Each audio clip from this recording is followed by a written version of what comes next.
million were the only concrete funds, and that was directly supposed to go to families that were being foreclosed on.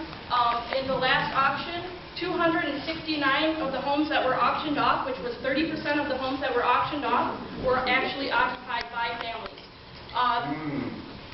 70,000 of the parcels that have been slated for blight, 38,000 of them were still under review. Okay, that's it.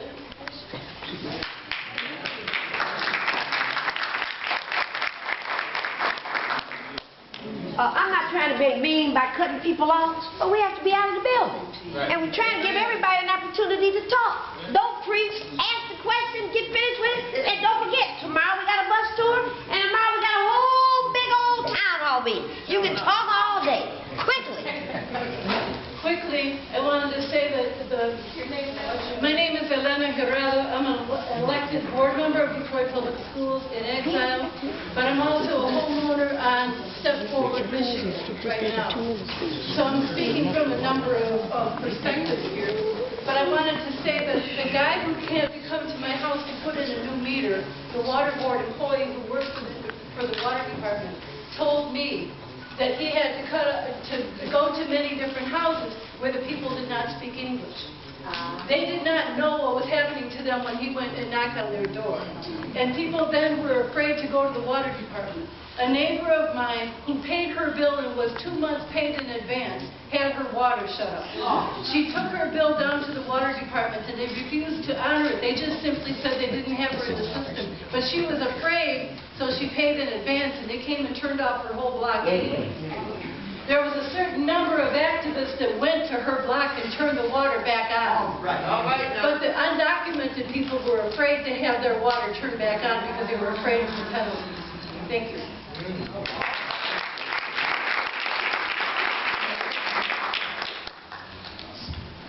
Hi, my name is Mike Shane. I was asked to make a few comments about water and the housing crisis. 2 comments, quickly. Well, everyone knows the crisis in Detroit started in 2006. The banks destroyed at least 100,000 homes or more. It set into motion the fiscal crisis in the city of Detroit. Despite what Jones Day said, and they told me to my face, the foreclosure crisis had nothing to do with the fiscal crisis and bankruptcy of Detroit. We all know that's a lie. One of the things that happens when a bank takes over a home, they are responsible for the debt on that property. And the Detroit Free Press announced in 2012, they did an investigation for 2 years of the foreclosures, that half of the unpaid taxes in the city of Detroit were the banks and the federal government not paying its tax. What that means, as we've already heard, part of that tax is the water bill. Why isn't the city of Detroit suing these banks to get that money back? I took a look at the September 2014 foreclosures. There are almost 12,000 in the database that Wayne County has. You know that out of that 12,000 homes, it's $23 million in unpaid water. Now, if you look at it, one home has $70,000 in unpaid water. We know what that is. When the banks abandon a home, they turn the heat off, they turn the lights off, but they leave the water on, then the water freezes in the winter. And if you look at that database, you can turn it into a software meter that tells you where the water leak is. Yet the city of Detroit refuses to do a thing about the running water. And it's not just residences. Commercial buildings, we all know in every part of the city, commercial buildings have running water that goes unabated for years. And the same with the abandoned schools. These are the responsibilities of the government. They have taken the losses and put them on the backs of the people of Detroit. And that's why, one of the reasons why we have a crisis and the bills are so high. We need to demand that they quit shunting that money, that lost money onto us, go to Wall Street. Demand that they pay for these losses. They triggered this whole thing. Right. And I'd like to close with one thing. Quickly. In 2012, the city ordered the water department to pay off the swaps the derivatives to Wall Street because there was a termination event. The termination event was caused by Governor Snyder declaring a fiscal emergency in Detroit. That fiscal emergency triggered this derivative to be paid off at the tune of $547 million. Where did that money come from? Out of the municipal bonds that were raised to pay for infrastructure. That's one reason why our system is falling apart. They took $537 million for no work at all. And our water pipes are breaking. Think about that. That's 10 or 15 times the amount they would ever collect from the people in Detroit who are in arrears. And it exceeds more than 10 years the amount of money the suburbs are going to give us for leasing the water department. That's the big money, and Jones Day told me to my face that's my opinion, that the foreclosures and are caused by the banks, and that caused the fiscal crisis in Detroit, and it's just my opinion that the banks should pay that money back. And just real quick, Maureen, sewage department in Alabama in May sued the bank that sold its swaps, and they got their money back. That's what we do. We gave that law firm offer to represent us in the bankruptcy, and the city of Detroit turned them down. And when I say city of Detroit, I mean Jones Day. That's right, because our law department was taken over. We know where the money is. Let's go after it. They have questions, Mike. Yeah. Y'all gotta remember, the UN is who our audience is. We talk to each other all the time. Okay, I got it. My name's Mike Shea, and we have a packet that's at the printer right now, but it's on here as well, and we'll get it to you by tomorrow morning. Like, who is Jones Day? Jones Day is the bankruptcy firm that represents Wall Street and was posted in Detroit like a viceroy in India to run our city. They're our representatives. Bankers. And we have 12 minutes left. We have 12 minutes left. They kicked out our real corporation council. They became I'm Queen Mother, Dr. Oshundara, Ajama Nefertiti-El. You'll have to spell that. I'll give it to you. Okay. You step over this way, son? Yes. I am the cultural ambassador of League of Indian Nations of North America. And one of the problems that I'm learning that is going on is that indigenous people, may they be Moors, may they be Native American, whatever that they are called, they're not being recognized as far as the United Nations is concerned. The treaties are not being recognized. My home, I've been in it for 30 years, and it is at risk because they're telling me that you have to pay the taxes. It's in our treaties that have been signed. In our treaties that has been signed, it states that because we are indigenous, we will not have to do some of the things that some of the other people have to do because we are the ones that own the land.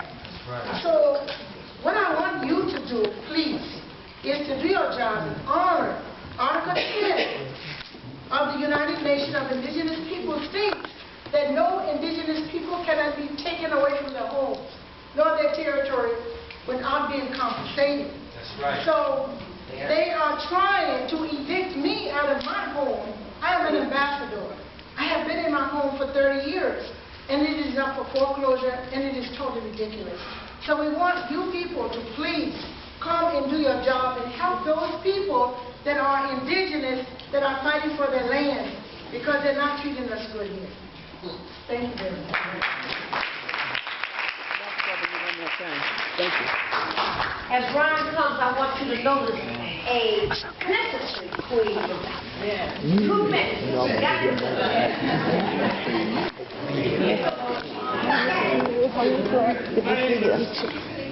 She's going to do it now. My name is Ron Marks, New York City. I have one question directly to the United Nations. Does the United States have to recognize their own law of the New Deal, or HJR 192? They said specifically that they do. And for the citizens, the question directly is, why do we sign a promissory note, purchase own, And then if anything happens, I won't even go into foreclosures, taxes, anything happens, they come and take the home and keep the promissory note. So if the original promissory note was $200,000, and we've been in the home for X number of years making payments, they tell us at foreclosure time there's a $200,000 balance on the sheriff's sale when they don't balance it out so that you know what's happening. But then they never give you back the promissory note. Why? Is there anything that can be done from the United Nations to make them recognize that? At HDR, they will say it doesn't exist, so you got to go with Public Act 7310. Same thing. I'm through. This is Ron Marks. Speaking? Yeah, speaking. I was going to go over 2 minutes. I was invited to be here as a Yes, speaker. ma'am. Content speakers, and they just ignored me. How about me going up there with you? I can say I got you. I just need 30 seconds. Go ahead. But so everybody 40, can- well, about a What your minute. point is that over the years, people Go have ahead and made make these payments, but something happens, they go into foreclosure, the property is taken, but the person is left with the debt, left with the promissory note. Right. They've made all the payments, but they've left with the debt as if they had made no payments. But why should they be left with the debt if their property is taken? And let's add to that, the courts say, the law of Michigan says that you must foreclose with a promissory note and a mortgage, but the courts don't recognize the promissory note because it's been destroyed within 90 days of closing, because in order to securitize it, it closes and they have to move it up to Wall Street as a security.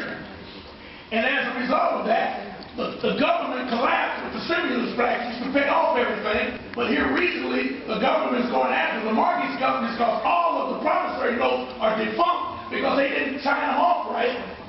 So then, then they say, okay, we're going to find you millions, but we're going to do it out of court, so won't nobody know why we're doing it. But at the same time, this time, we want you to give the people $10 million, so we get a $500 check from Fannie Mae, not Fannie Mae, from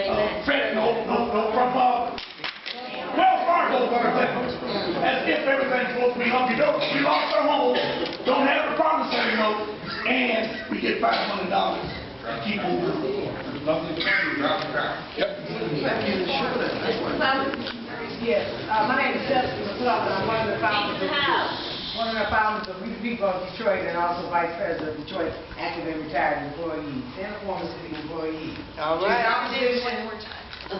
Your name one more time? Your name. Jessica McClellan. Thank you. It is our position that the crisis that Detroit is confronted with was contrived for the purpose of takeover. I formerly worked for the City of Detroit Department of Human Services, and in 2010, we saved 728 homes with stimulus money that came in from President Obama from the federal government. Our department was dismantled and destroyed in 2012. And it was pretty clear that you could not have in place a department that would be here for the support and assistance of the least of these in the city of Detroit if you try to take it over and you're trying to gentrify or shift the population. We charge genocide. Yeah, that's right.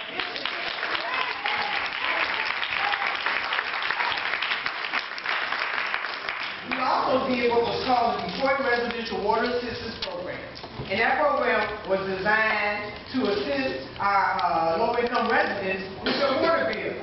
Some of the money, very little came from the 50 cents. That money was allocated out of penalties and late fees. That's right. Which, ironically, was paid by people who were going to benefit from the program. They paid penalties and late fees. That program, the average bill that they had to pay on a monthly basis for 12 months was about $60. They didn't have to pay any arrearage, and then the city of Detroit, out of this $5 million fund, late fees and penalties, then would pay $1,500 on the bill if needed that much. And that program was working, gorgeously. And all of a sudden, again, in approximately April of 2012, that program was eliminated. We slowly saw the infrastructure in 2012 dismantled. The health department was dismantled in October of 2012. Also workforce development. And Lord knows we got a real unemployment rate of 60%. So we see this as genocide. That's it. You don't have the resources, the job, and now you are a retiree being confronted with a bankruptcy, a certain population now, and largely African American is that population, because they're clawing back funds that come directly from a period of time when African Americans were hired in 1973 when we got the first black mayor. So now they're clawing back those funds from that population, which are disproportionately African American.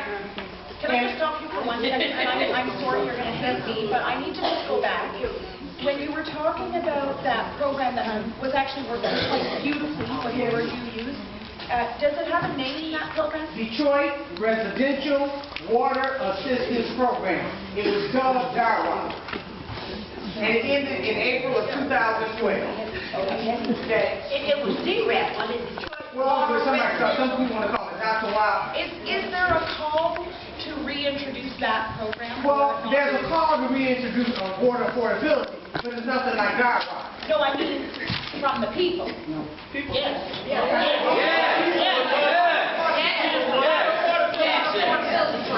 Yes, please. They go to the water department all the time, they ask them for the program, and nobody, they look at it like they're strange, but if you talk to certain people, they say it still exists.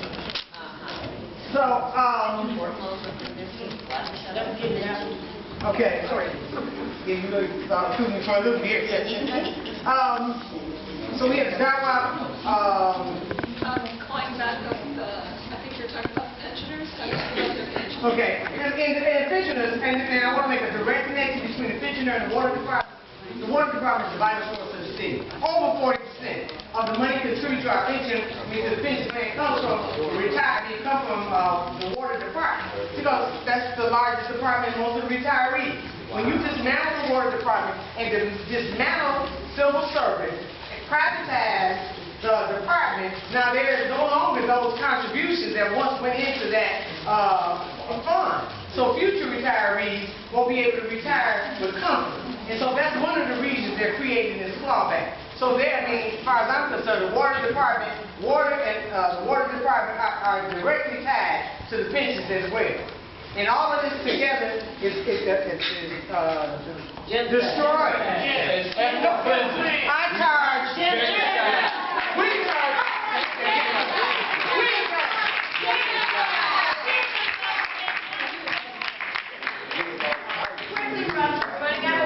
Yeah, I keep hearing that. My name is Russ Gallant, and I'm a retired city worker, worked in the water and sewerage department. I'm president of a block club in my neighborhood dealing with housing issues, and I think we have a series of water issues, we have a series of housing issues, but what we're really looking at is part of a strategy to redesign Detroit, to repopulate Detroit, move some people out, primarily African American, and bring some people in, primarily Caucasian. Because you can see it consciously. 10 years ago, people theorized this, but right now we can see realities of it. Here's the methodology that was used. Not only to. You already telling me to stop. Oh, okay. All right. There was a strategy to cut the street lights out. For 2 years, the previous mayor laid off all the people that changed the street light bulbs because it darkened the streets and it discouraged people from living in targeted neighborhoods. They cut off the water and sewerage issues that have already been articulated, the bank and tax foreclosures, combined with job shifts from residents of the city that were employed in the city. When I ran skilled trades apprenticeships for 10 years in the city of Detroit. When I separated from the city, we had 22,000 employees. The Detroit Public Schools had well over 10,000 employees.